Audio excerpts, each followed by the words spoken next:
What is going on, guys? My name is AJ3FIFA and welcome to episode 3 of Pokemon FIFA.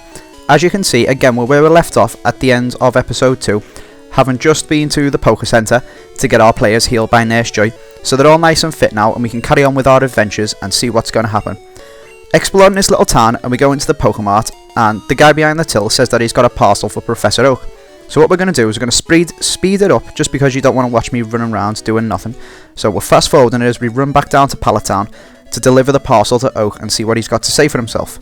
So we run into Gary's house because that's where you'd expect to find Oak, but his sister tells us that he's in his lab, which obviously Pokemon noob, I should have knew that. I haven't played this game for ages, guys. I played it, it's Pokemon Blue, so I had it on my Game Boy Color when I was about 8, so that's 10-11 years ago now. So I can't remember what I'm doing, I'm sort of just running around, going the only place that I can go. So for now, we've been told to go and deliver this parcel for Oak, so that's what we're going to do. So when we give it to him, Gary runs in and starts being a bit of a dickhead, because, you know, Gary's a bit of a dickhead. But Oak's got something to tell the two of us, and he starts explaining about the Pokedex. So eventually, after we've fast forwarded through all the writing and telling us what the Pokedex does and all stuff like that, he gives the pair of us one each. Now, as Oak's just explained, what the Pokedex is an encyclopedia about all of the Pokemon in the world. However, we don't have Pokemon, we have players, so what I'm going to use it as is a way to show you guys players' in-game stats, how they've been performing for me, stuff like that, just so I can show you how good some of the players are, recommend them to you, and you can go out and pick them up yourself, as I have discovered a couple of absolute beasts while I've been playing this series.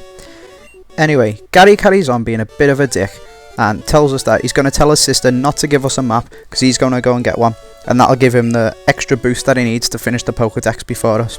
However, Gary's sister's much nicer than he is, so when we go and speak to her, she's perfectly fine about giving us the map. Anyway, while we're doing this and running around, and you'll see me have a quick look at the map, it'll be sped up just because I was pressing all the buttons for ages, flicking around it, because as I said, Pokemon noob, don't really know what I'm doing. So while that happens, I'm just going to say, there is quite a heavy bit of Pokemon content in this episode, as you can see, so if you have come for the FIFA, I apologise for that. However, I am going to make it extra long, just so that I can still get the same amount of battles in and stuff like that. So you won't be missing out on the FIFA, there'll just be extra Pokemon. So again, we're going to carry on with our journey and keep heading north towards, as we just seen on the map, Viridian Forest. Now, I can't actually remember what Viridian Forest even looks like, let alone what's on the other side, as I haven't played this game for absolute years. But as we're heading there, we get our first battle, and we come up against this guy with a pretty solid English team, if I'm honest. Bronze English team, that is. He hasn't got all of the top players that I absolutely love, like Sinclair and Pierce and Osborne and Westcard and all them guys. He definitely needs to get himself Nick Powell. But even so, his team is pretty solid and it should be a tough game.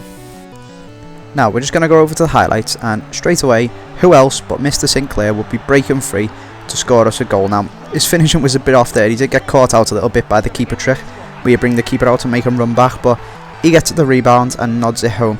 And again, Sinclair plays Powell through this time, knocks it back to Sinclair, and he just doesn't miss them. If you haven't got Sinclair, why haven't you got Sinclair? He's by far one of the best strikers on the game, and he costs about $2,000. Remember I said Kitely was a beast? Look at that, absolute rocket of a shot, and he's done this a couple of times now. Even at times when I haven't been recording, he just bangs the goals in. He's got an absolute beast of a shot. He's not the best right mid, but he is very, very solid, and he only costs a few hundred coins.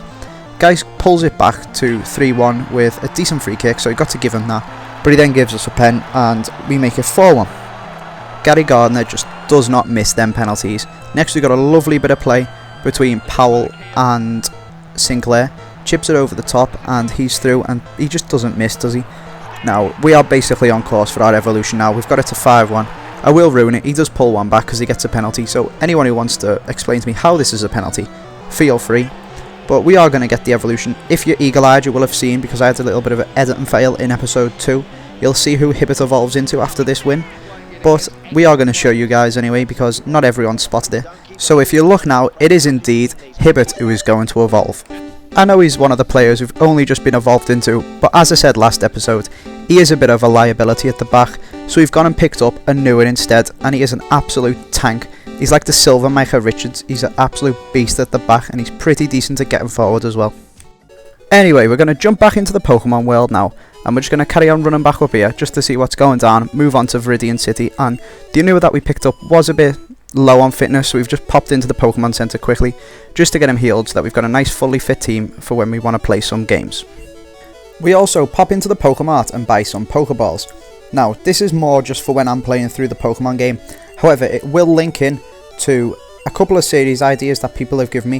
One of the ideas was that I should earn Pokeballs, and when I play someone, I can use a Pokeball and capture one of their players to bring into my team. And I actually am going to incorporate that, but I'm going to incorporate it into gym battles just to spice up gym battles a bit, because otherwise they'd just be a normal game. So what I'm going to do, I'm going to play a FIFA YouTuber, and if I beat them, I earn a Pokeball which I'll be able to use on their team and take one of their players and add it to my team. As you can see here, I'm having a little bit of a mare trying to get into that gym. I do eventually just go and speak to the guy, and he tells me that it's always closed and actually no one lives there. I do keep going and try and run around the edge, but again, the door's locked, you can't get in, and just pushes me over the side. So after speaking to that little wench and that dude, baldy dude, to see what's going on, find a potion in the bushes and just run up the top and make my way to Viridian Forest. And as we're going, we encounter our second battle of the episode. We come up against this guy, and he's got an all Empower Championship team, and the first player that I noticed was Sinclair up front, so automatically I was pretty scared that he was going to abuse my non-rare silver defense, which it's a decent defense, but it's not the solidest. And then he's also got Yaskalanin in goal, so he's got a much better keeper than I have, so it was going to be hard to break him down, and it proved that way as nothing happened until the 53rd minute, and when it did, it was him who scored, and it was obviously going to be Sinclair getting the goal, no matter which team it was for. Unfortunately, it was his Sinclair that it happened to be, so we are 1-0 down. When we get this corner, we put Gardner on it because he's got the best free kick accuracy.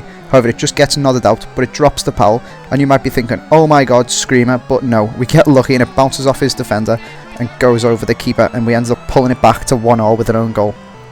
This goal is slightly better, much more deserved, slotted through nicely with Powell, and Westcott places it lovely in the bottom corner in the 87th minute to give us that 2-1 victory.